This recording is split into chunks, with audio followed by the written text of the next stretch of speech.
حاجات عجيبة غريبة يذكرها هذا الرجل. المقطع رقم 6 أنا داير لأنه أنا عندي لسه أنا ما قصدي براو محمد المنتصر براو.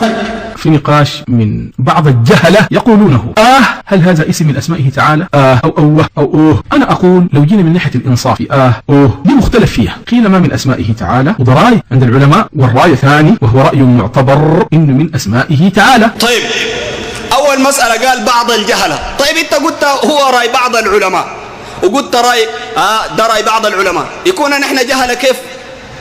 ده بس افترضنا دي من البداية. بعدين قال هو رأي معتبر. طيب وين الدليل؟ وين؟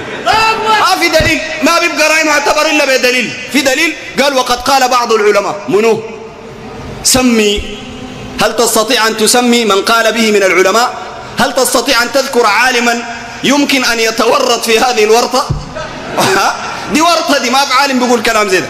طيب أول حاجة هذا الكلام فيه نقص لله سبحانه وتعالى، لأنه ربنا قال ولله الأسماء الحسنى، أي البالغة في الحسن غايته، وهي التي فيها التعظيم. نشوف هل فيه تعظيم بوجه من الوجوه؟ ده لسان العرب لابن منظور وهابي. طيب قال بيتكلم عن أوه، قال وقولهم عند الشكاية أوهم من كذا ساكنة الواو إنما هو توجع، وربما قلبوا الواو ألفا فقالوا من كذا، ده من لجنه للتوجع. ومشى لقدام قال الأزهري هو حكاية المتأهي في صوته، وقد يفعله الإنسان شفقة وجزعا. قال ورجل أواه كثير الحزن، يعني أنت لما تقول من أسماء الله يعني الله شنو؟ كثير الحزن. دي صفة نقص ولا ما نقص؟ فده كفر بالله سبحانه وتعالى. عشان كده ربنا قال وذر الذين يلحدون في أسمائه.